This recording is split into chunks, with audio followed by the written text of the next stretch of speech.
मज़ा आ गया ना मज़ा। कॉस्टिंग के पेपर में जितने क्वेश्चन दिए उससे 70 प्लस मार्क्स का आ गया है। अगर आपको बिलीव नहीं होता तो भैया देखो, आज सुबह भी वीडियो डाली थी इसी पोजीशन में, वो वीडियो देख लो, नहीं तो इंपॉर्टेंट क्वेश्चन लिस्ट डाल चुका हूँ, उसे चेक करके देख लो। मिनिमम 70 मार्क्स का हमारी लिस्ट से आया है। ये मैं नहीं कह रहा कि ये मेरे बच्चे कह रहे हैं, उनका रिव्यू है 70 प्लस। जो फॉर्मेट दिया, जिस तरह से दिया, जो क्वेश्चन दिया, जिस तरह से दिया कि रिको का आएगा नहीं आएगा, जो बताया ऑलमोस्ट 70 प्लस मार्क्स का है। बाकी आपकी मर्जी, बाकी हिटर्स तो चलते रहते हैं कि इतने क्वेश्चन दिए थे। अरे कितने क्वेश्चन दिए थे? 130 क्वेश्चन दिए थे। अब 130 क्वेश्चन तो यार 14 चैप्टर्स है, पर चैप्टर एवरेज 10 क्वेश्चन भी नहीं बनते।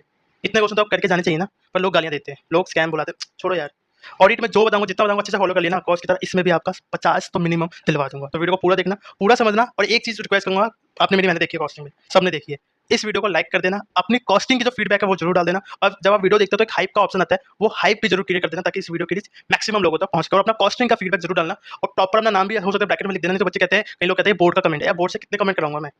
स्टिल अगर आप कर सकते हो तो कर दो, तो कोई बात नहीं, ठीक है। अब आते हैं कॉस्टिंग की ऑडिट की वीडियो की, ऑडिट की वीडियो पे, ठीक है। कॉस्टिंग बताई दिया 60 और 70 प्लस का हमारी लिस्ट है। ये मैं नहीं कह रहा हमारे बच्चे का, अभी तक मैंने पेपर देखा भी नहीं है, ठीक है। दूसरी बात, आपको पहले ही वार्न कर रहा हूँ, पहले वार्न कर रहा हूँ कि लास्ट 2 अटेम्प्ट है ना, लास्ट 2 अटेम्प्ट से ऑडिट का पेपर आसान है। कॉस्टिंग का ऑलरेडी आसान हो चुका है, टैक्स का पेपर ऑलरेडी आसान हो चुका है, अकाउंट्स का एवरेज था और लॉ का डिफिकल्ट था। तो हाई चांस है कि इस बार ऑडिट का पेपर टफ बना है, क्योंकि लास्ट अटेम्प्ट में ईजी था और हो सकता है वो लॉ की तरह बना है।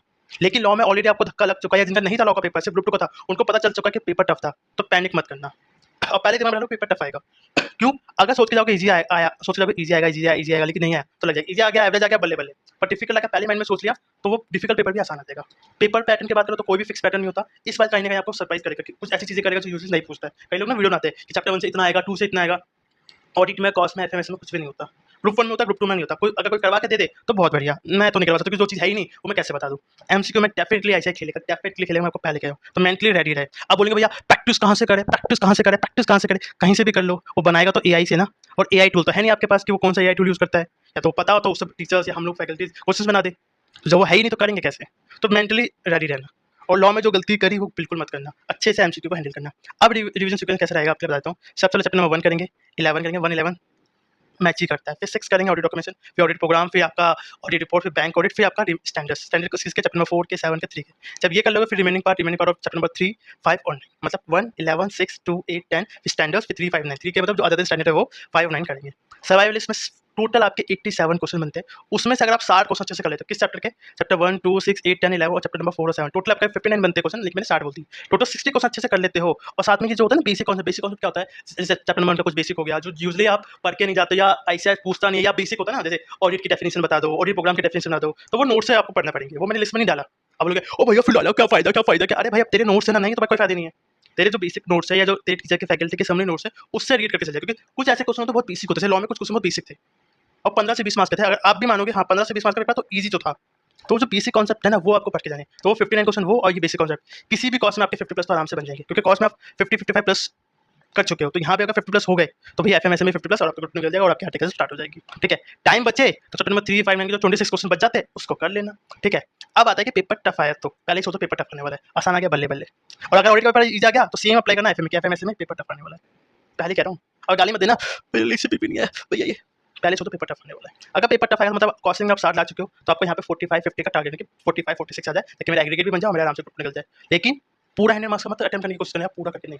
पहले 5 मार्क्स, फिर 5 मार्क्स, फिर 5 मार्क्स, फिर 5 मार्क्स करते करते 40 से 50 मार्क्स का अच्छे से लिख के आओ, ताकि 30, 35, 36 बन जाए, 35, 37 बन जाए। फिर रिमेनिंग में से अगर आपके 10-15 मार्क्स बनते हैं तो आराम से आप 50 तक आराम से ले जाओगे, ठीक है।